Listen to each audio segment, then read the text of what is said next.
My mother-in-law went on a rant when she heard we were adopting. She said she couldn't bear the idea of Nancy's biological child being her first grandchild. She even suggested divorcing my husband and then adopting, or sending the child to foster care. But I'm Nancy, and I won't abandon my brother-in-law's child just to please her. So fine. I'll do what she wants. I'm 45 years old and recently moved to the countryside, where I used to live as a child. With remote work being so common now, I can live wherever I want. My allergies were awful in the city, but they've calmed down here with the cleaner air. Country life might not be for everyone, but it suits me just fine. Sure, the nearest supermarket is far and the houses are spread out, but I love the open space. I used to think city life was a pain when I was in my late 20s. Back then, I had just married Ken, and we were really close. But there was a big problem. Ken's mom was way too attached to him. It makes sense, since he's her only child. She'd call his work just to talk to him, and she'd hassle his girlfriends like crazy. She did a lot of weird stuff out of love for her son. Ken was really bothered by her when we were dating. He kept me a secret from her to protect me from what he called the evil queen. He was worried she'd treat me like she treated his exes. But once we got married, I couldn't stay hidden. Ken finally told her about me, and her reaction was intense. I heard her on the phone saying, "Let me meet her. If she's no good, I'll put her in her place." She must have felt shocked. She thought her son was all hers, and then suddenly there's a new woman he wants to marry. Why did I marry a man with such a mother? Simple. I loved him. That was the only reason. When I was sick, he'd take care of me, making me porridge and shedding tears at sappy movies.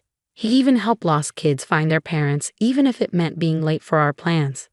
He might not always seem competent, but deep down, he's really kind.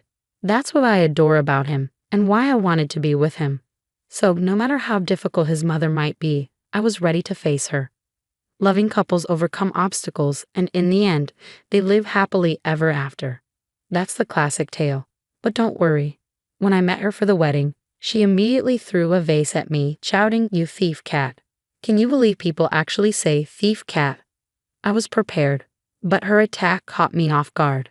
A woman who never acknowledged me during our dating days didn't seem fit to judge. My son deserves someone better. I won't accept an orphan as my daughter-in-law, she went on. Yes, it's true. I don't have parents. My dad passed when I was in high school and my mom died when I was 20.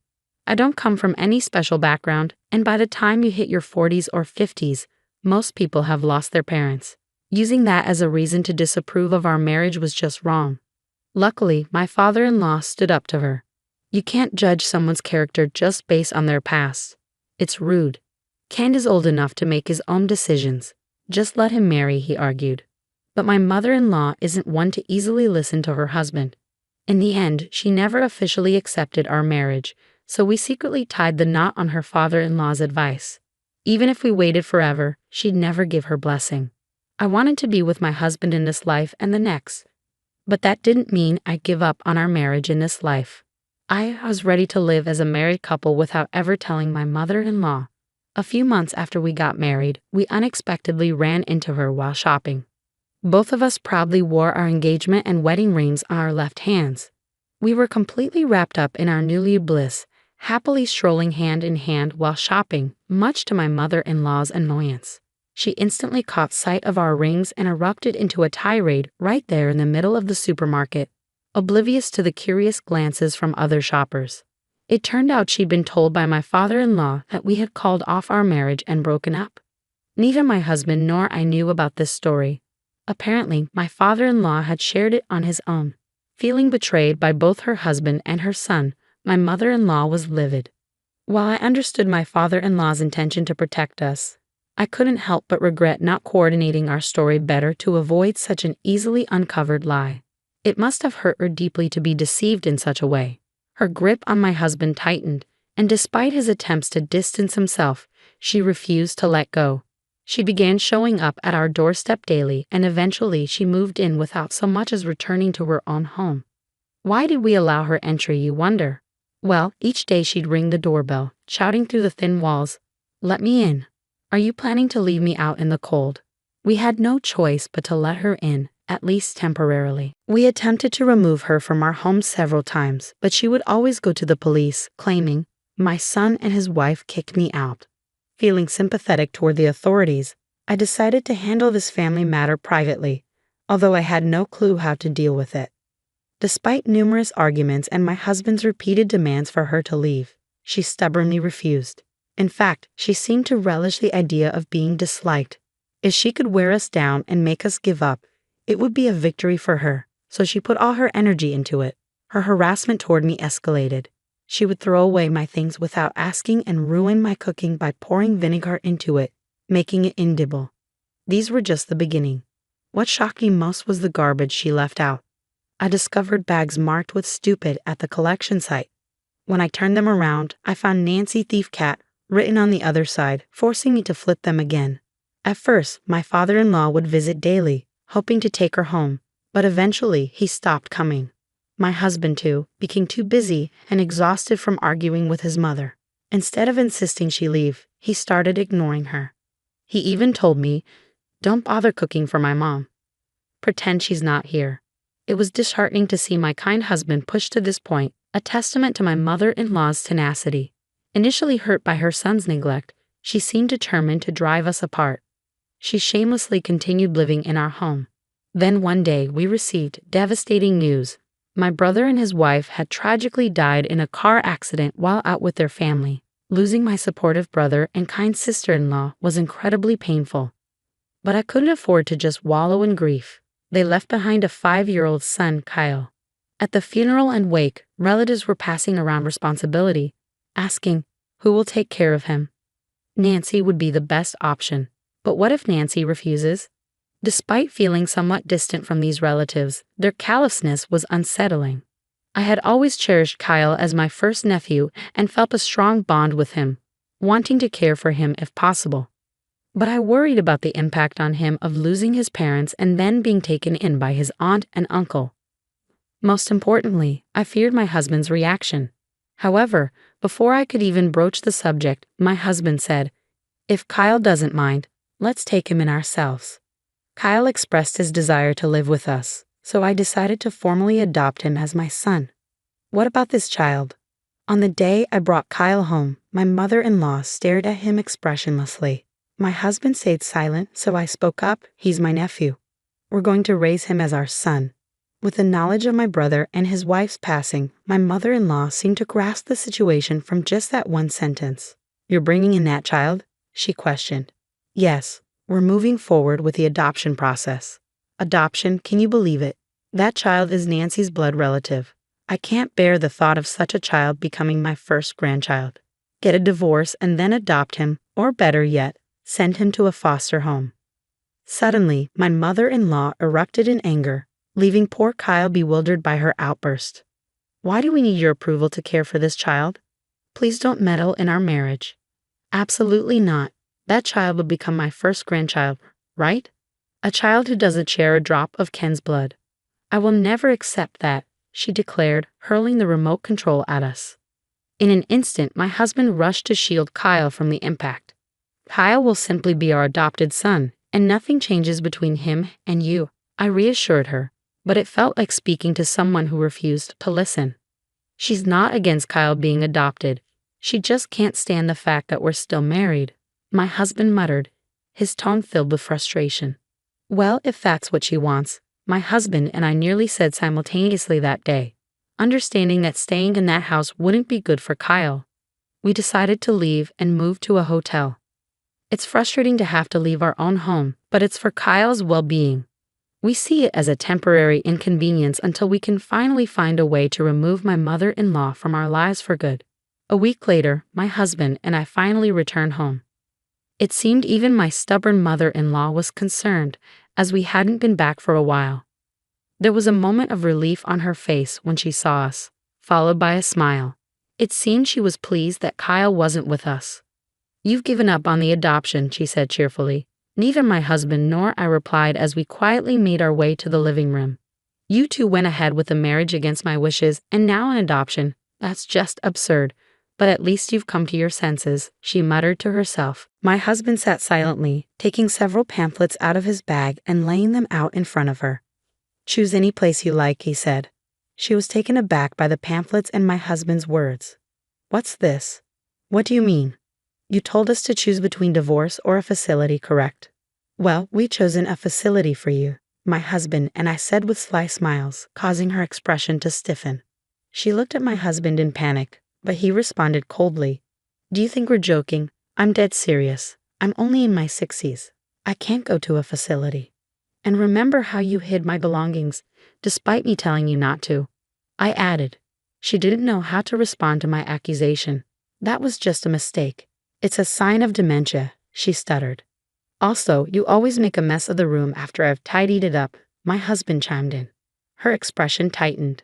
I'm getting older, so that's not acceptable. It could be an early sign of dementia, losing the ability to tidy up or starting to collect junk. And Mom, you've been hoarding items from that pop star. Those are just useless junk, right? I remarked. Well, that's another sign of progressing dementia, my husband chimed in. As we confronted her, she burst out, What's gotten into you two?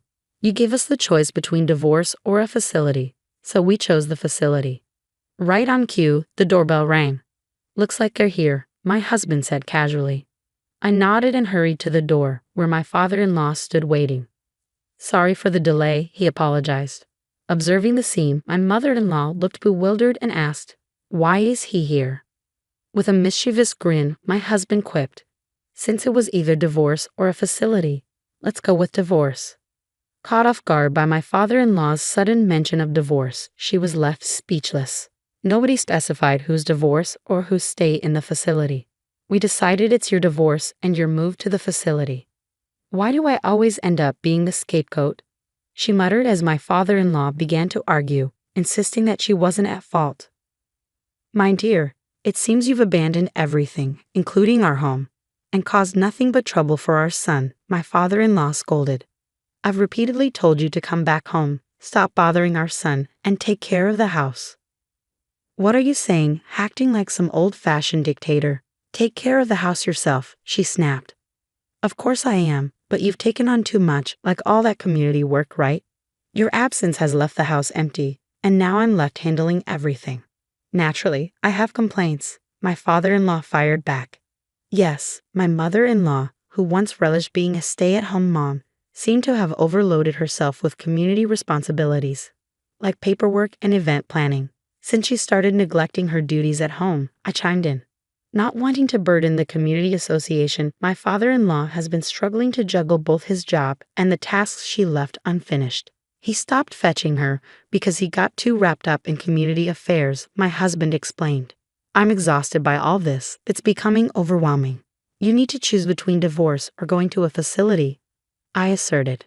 This can't be right. I'm not the one at fault here. I won't go to a facility, and I don't want a divorce. It feels like everything might fall apart just by being around you, she protested. Seeing my father-in-law's exhaustion, my mother-in-law seemed to realize that it was all coming to an end and simply hung her head. You've been plotting to divorce us, but you should cherish your husband. He's a human being too, and he might just divorce you.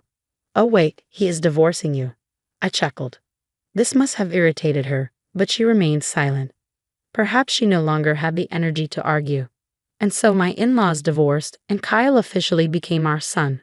As we proceeded with the divorce process, my mother-in-law returned to her marital home.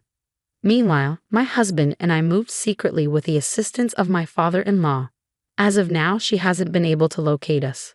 With limited finances and little knowledge of the internet, it's doubtful that my mother-in-law could track us down out of state. However, since the property originally belonged to my father-in-law's family, she was swiftly evicted and divorced. Apparently, during the chaos of the divorce, she had pleaded with my father-in-law not to divorce her, even begging on her knees, claiming she didn't want to divorce at her age. As a homemaker, she had no savings. She attempted to claim a portion of the assets, but since there wasn't much to begin with, she has been struggling to make ends meet on her own. Despite needing assistance, both my father-in-law and husband have distanced themselves from her. She attempted to rely on a distant cousin she hadn't been in touch with for years, only to be turned down with the explanation, "We can't afford to support another adult. You need to fend for yourself." She should seek employment instead of relying on others, but she has yet to do so. However, I'll keep that observation to myself. In the meantime, my husband and I have welcomed a daughter, Camila, into our family, and Kyle is thriving in his new home with us. Camila grew up believing Kyle was her biological brother until she reached junior high school. Although we've since revealed the truth to her, their bond remains unshaken. Kyle plays various roles in Camila's life. Sometimes a brother, sometimes a parental figure, always watching out for her. When a neighborhood boy bullied Camila in elementary school, it was Kyle who rushed to her aid first, not us. If Camila ever decides to marry, I'm sure Kyle will be even more discerning of her potential suitors than my husband. Kyle, who initially struggled to express affection, now affectionately calls me Mom and has grown particularly close to my husband, spending weekends fishing together. Honestly, I can't help but feel a twinge of envy at their bond. Kyle is the cherished child left behind by my dear brother and his wife, and I'm committed to nurturing him as my own for the rest of my days. Now, let's take a look at what the boys have caught and whip up a delicious dinner with my daughter. I'll put my homemaking skills to the test and impress everyone. Just kidding.